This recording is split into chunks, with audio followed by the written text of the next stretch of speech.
Hello everyone, this is Samantha and this is my presentation on iTrack Bytes competitive analysis. So a little more about my presentation. We're going to talk a little bit about iTrack Bytes, key dimensions that users are looking for, and then we're going to talk about some of our top competitors, which include Fitbit, MyFitnessPal, and Lose It, and then we'll discuss some opportunities for iTrack Bytes. So iTrack Bytes is a food score calculator and calorie tracker, and as you can see from the logo, they're very into puns, very punny, but it's a little unclear what it is, but it's just a basic food calculator that also incorporates some nutritional guides. When users are looking for this kind of app, they're looking for something that's very easy to use. Um, there may be like a variety of people who they're just getting into this for the first time and some diehards. So cost is a consideration, whether that's free so people can get started and get comfortable, or even, if you know your product is worth something, people are willing to pay for it because this is a huge industry. People are also looking for something very flexible. I know there are still people who they want like a points-based system, or they just want to enter what they're eating. So people are looking for flexibility. Um, and then to me, what I found when I was on all these apps, social media, websites, and community networking, that's what they're interested in. They're interested in building a community. Even these discussion boards, people are looking for ways to connect, be like, add me, because they want to be held accountable. It's hard to do weight loss in a bubble by yourself. So people are looking for these apps as a way to connect with others, not just as a way to track their food alone. Something else people are looking for are large databases of food and athletic activities. Um, Especially as we think about globalization, we want to make sure that the food database contains foods from various regions, various chained restaurants, and I can tell that the apps with the smaller databases were very frustrating to people. And then the last thing is customer service. Obviously, with design, we want to make sure that people know how to use it without talking to someone. But I thought that was very much so a part of the community that people are looking for, and they don't just want to connect with other users, but they want to feel connected to the app and felt like they're being held accountable, that they can reach out if something's not working. It's all a part of that support system. So personally, this was the only app that I was familiar with, and so that's Fitbit. I think the first thing I'll talk about, the reason why I'm familiar with it, is because it has such a huge buy-in from so many employers, and I feel like this is a huge advantage for user experience because if I'm already encouraged to do it in my workplace, I'm definitely going to use it more. I think people even get like a discount on their health insurance sometimes. So an app that really has someone working for corporate relations to get their product into huge businesses, that's great. I know it's come under fire, but I think it was in Iowa City where I live, the local government, they just bought all of their employees Fitbits. People are angry because it's tax money, but on the other hand, it's such a genius idea for Fitbit to kind of market itself like that. I think that's very interesting. Something else is, of course, it is not just an app, it's the wearable device.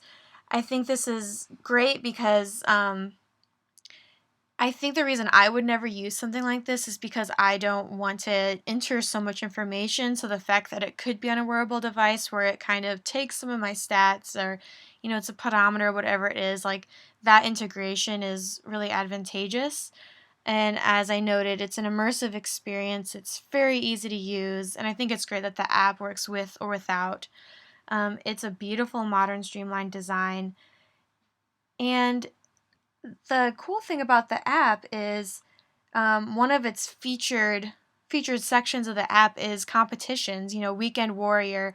They have a friends circle, It's just, I think that's what really drives the Fitbit community is they stay so motivated and accountable through these competitions and friend circles. And hindrance actually does come back to the wearable device I was talking about. Some people new to the fitness world, they might not know that this app is, you can use it without the, $100 device. So that could be a hindrance. Um, they yes, the database, it's just so much information. And there's just so many brands, you could type in like chicken Alfredo and just like 10 chicken Alfredos will pop up from like Olive Garden, your home. And I think that there should be a way to kind of narrow it down because on the user end, it's just a lot. Okay, the next one is MyFitnessPal. It claims to have the largest food database with 5 million entries, which is insane. And I think that that's something people really, really look for. And as I mentioned earlier, it probably makes it much easier for this app to move into different regions within the US and abroad. It has a barcode scanner, which I also would not necessarily want to type everything in, so that seems really great.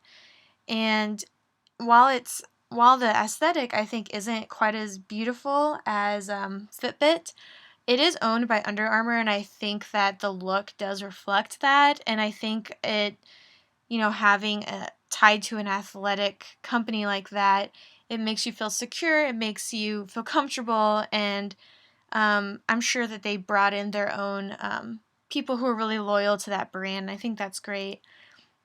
This is also an app that has a strong community. Um, I'm sure many people have.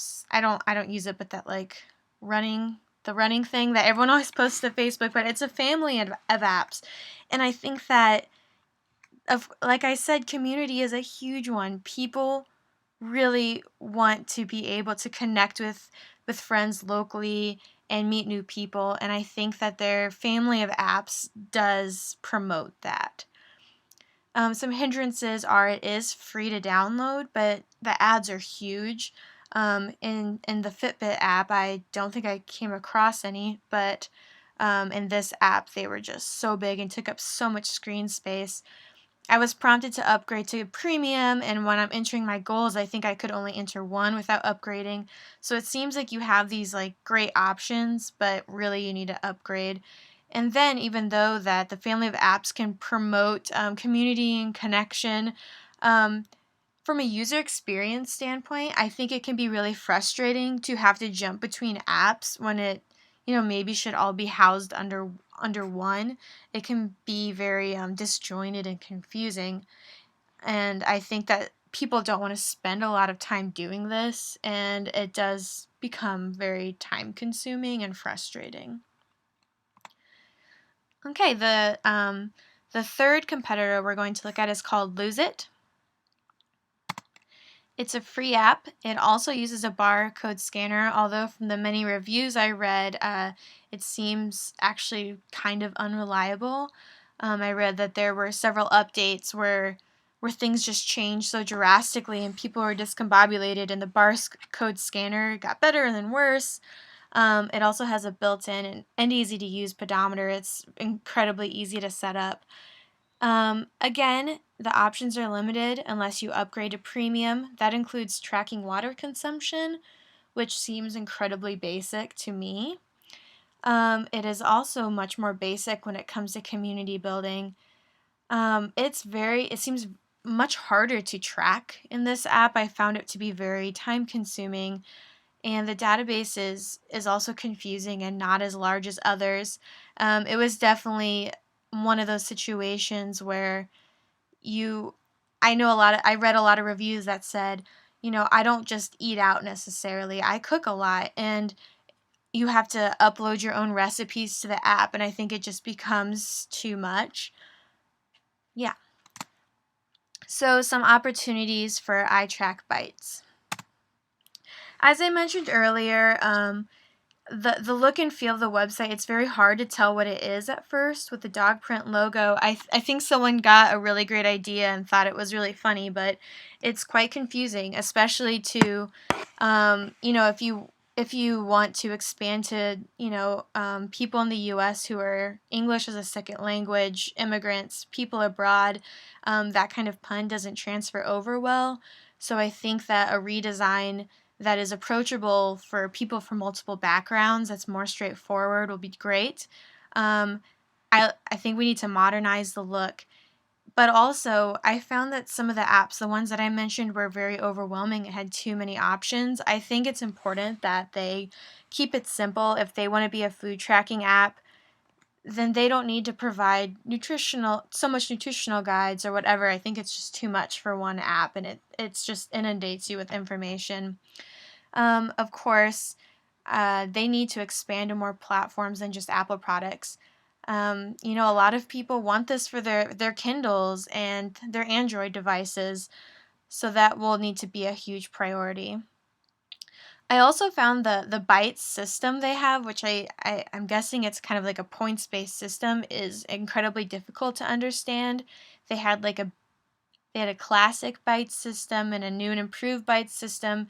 And when you're not a huge organization like Weight Watchers, I think it's a mistake to create your own system. I think it should be overhauled to something that anyone could come into and understand. So, not just from a design standpoint of the app, but the program itself needs to be rethought and improved. Um, I would also say it's quite an expensive app, especially because it markets itself as being like a food like where you can log your food and track your progress. They said it's like easier than a pen and paper. If that's the case, I would not pay $3.99 for that. I think I saw it was half off, but still. So my suggestion would be to lower the price point to, I think $199 would be great. And the way to stand out from competitors is to include all those services that other apps charge a premium for. Don't make people upgrade to premium to log water. I think having a lower cost for your app, but including all these great things that others don't right off the bat, would be really ideal. And then you could maybe explore some other ways to make additional revenue. Perhaps, you know, I'm not saying create a wearable device or a wireless scale like some of the other apps, but I think that you could start putting out nutritional guides or, as ebooks, and people would start recognizing your name and they'd want to pay for that. And just searching through these apps, the discussion boards, as I mentioned, community building is so big. And while looking at iTrack Bytes, their social media pages, people were asking questions. That's why I mentioned customer service is so important, because people who had bought iTrack Bytes were leaving comments on Facebook and no one had responded to them. It turned out they started trying to help each other, but no one knew the answer. So there's going to need to be a renewed focus on customer service and community building, both, from the app, how you manage social media. It needs to be fun, and the app needs to reflect that fun. I think that Fitbit does an amazing job of having these like little competitions where you get trophies and you can connect with friends and be like, oh, did you get the Weekend Warrior trophy? I did. I think that's really important for this kind of thing. It gets people excited. It makes them keep coming back and become loyal customers to you. And I think that has to be a renewed focus. So many other apps kind of fail in this area, so I think there's some way to improve. And then one last area that I didn't put on my bulletin list is the databasing system. I think people are extremely frustrated that you can't narrow down between homemade and restaurant. So I think that we can set ourselves apart from if someone types in chicken sandwich, before they do that, they can choose if it's homemade or a restaurant. Yeah, so I think there's a lot of ways to simplify it, because if you have over 5 million food items in your database, that just needs to happen.